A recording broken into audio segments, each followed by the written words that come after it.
Kini mereka dipersilahkan duduk di ruang tamu. Zara mengedarkan pandangannya ke seluruh penjuru ruangan ini. Ia sempat memejamkan kedua bola matanya, mencoba mengingat akan kenangan masa kecilnya dahulu, dan perlahan ia bisa mengingat kenangan dirinya saat tinggal di rumah ini, di mana rumah ini terdengar sangat ramai oleh gelak tawanya dan juga kakak perempuannya.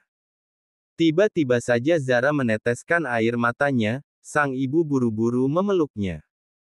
Apakah kau mengingat sesuatu tentang rumah ini, nak? Zara pun mengangguk, ia sampai menangis terisak.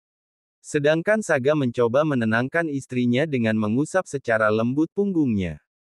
Di rumah ini aku merasakan kebahagiaan saat masa kecilku dulu, di mana aku begitu disayangi oleh ibu, ayah dan juga Kak Sabila, atau tepatnya Kak Naura.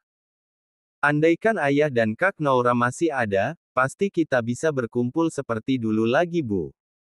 Ucapnya penuh harap. Sayang, kalaupun Naura saat ini masih hidup, mungkin posisinya saat ini aku adalah kakak iparmu, bukanlah suamimu. Tapi takdir telah berkata lain. Ucapnya dalam hati. Kemudian Zara mulai melangkah perlahan menuju lantai 2, sedangkan kedua putrinya ikut merasakan keharuan bunda mereka, baik Maura dan Lala, keduanya saling berpelukan.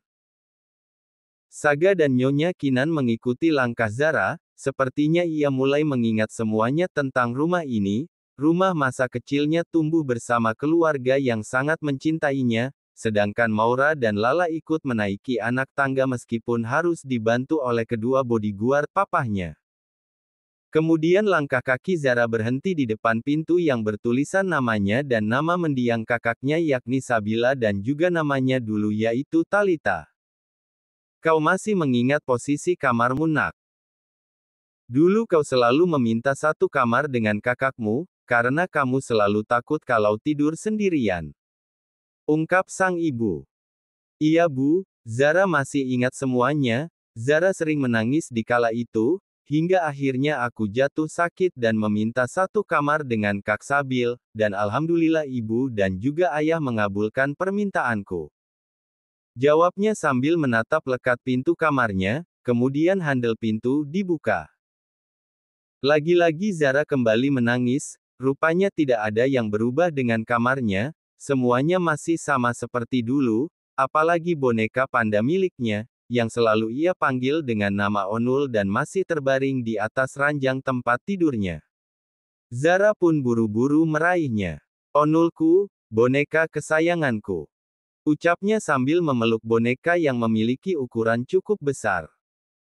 Saga pun ikut terharu, seharusnya istrinya dan juga mendiang istrinya merasakan masa kecil yang bahagia bersama kedua orang tuanya, tapi semuanya telah berubah ketika Felix merampas semua kebahagiaan itu, dan Saga pun bersumpah akan berusaha semaksimal mungkin agar Felix diadili seadil-adilnya. Rupanya kau masih ingat dengan boneka kesayanganmu, pemberian dari mendiang kakakmu saat kau berulang tahun di usia ke-4 tahun. Iya, Bu, aku ingat jika boneka ini pemberian dari Kak Sabil, Masya Allah, ternyata tidak ada yang berubah sedikit pun. Jawabnya. Ketika Maura dan Akila melihat bunda mereka sedang memeluk sebuah boneka panda, mereka merasa gemas. Ya ampun bunda, lucu sekali bonekanya, aku kira bunda suka bermain boneka Barbie. Ejek Maura. Iya bun, bonekanya boleh buat Lala ya. Eits, buat Maura saja ya bun. Akhirnya Maura dan Lala saling berebut boneka panda. Kemudian Saga mencoba menengahinya. Boneka panda ini untuk calon adik kalian saja ya? Jawab Saga sambil melirik ke arah istrinya. Nyonya Kinan yang mendengarnya pun sangat terkejut. Apa, calon adik? Itu artinya kau sedang hamil, nak? Tanyanya kepada putrinya. Iya Bu, Zara sedang hamil, dan usia kandunganku sebentar lagi mau menginjak 2 bulan. Sontak Nyonya Kinan, merasa sangat bahagia, ia sampai menggenggam kedua tangan putrinya. Zara putriku, semoga kehamilanmu lancar sampai nanti persalinan, ibu sangat bahagia sekali mendengarnya, dan kau menantuku, ibu titip Zara padamu, tolong selalu membuatnya bahagia, jangan pernah membuat putriku bersedih. Tenang saja ibu mertua, aku berjanji padamu bahwa Zara akan selalu tersenyum bahagia, tidak akan aku membiarkan ia meneteskan air mata kesedihan, karena aku sangat mencintai dan menyayangi istriku. Jawabnya malah membuat Zara menjadi tersipu malu dibuatnya. Bun, boleh tidak selama kami menginap di sini, kamarnya bunda dan mendiang mamaku aku yang tempati bersama dengan Lala. Pinta Maura. Zara pun melirik ke arah ibunya. Tentu saja boleh dong, kalian ini adalah cucu kesayangannya nenek, iya kan Zara? Tuh kalian dengar sendiri kan apa jawaban dari nenek? Hore! Jawab Maura dan Akila berbarengan, dan suara keduanya terdengar cukup nyaring.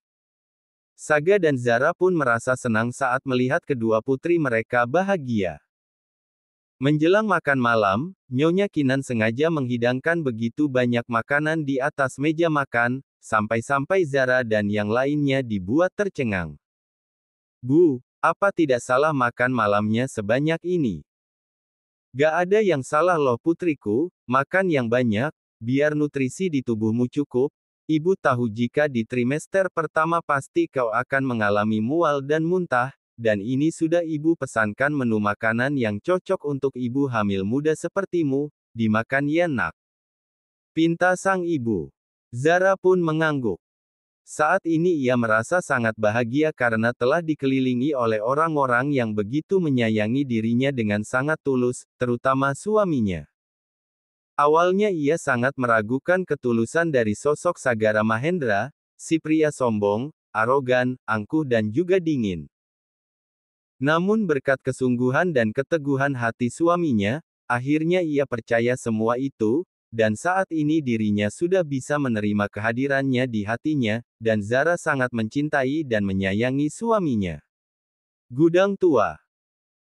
Li, persiapkan dirimu dan juga pasukanmu, sekarang semua target sudah berkumpul di kediaman Sastro Wardoyo, sesuai dengan rencana kita, dan kau bisa dengan leluasa menghabisi mereka. Tapi sebelumnya kau ingat dengan perjanjian kita, jika kau berhasil membuat Nyonya Kinan menandatangani harta kekayaannya menjadi hak milikmu, aku akan mendapatkan separuhnya. Tenang saja kakak sepupu, aku tidak mungkin ingkar janji, karena berkat dirimu lah aku bisa mencapai di titik ini. Kalau bukan karena bantuanmu, mungkin aku tidak akan bisa merampas dengan apa yang seharusnya menjadi milikku, karena aku punya hak atas kekayaan milik keluarga Sastro Wardoyo. Jawabnya dengan lantang. Lalu sambungan telepon pun terputus.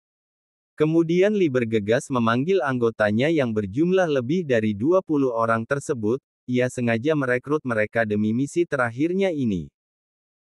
Baiklah semuanya, malam ini kita akan segera pergi menuju lokasi target yang sudah kita rencanakan selama 1 bulan terakhir. Apa kalian masih ingat dengan denah posisi kediaman Sastro Wardoyo?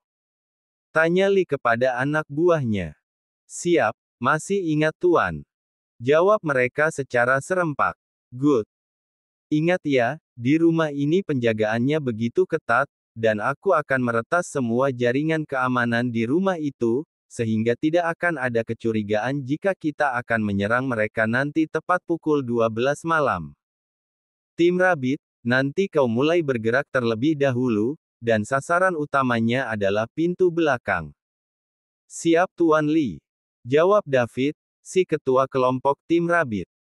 Dan untuk tim Tiger, kalian akan bergerak setelah tim Rabbit berhasil masuk dan melumpuhkan security penjaga rumah tersebut.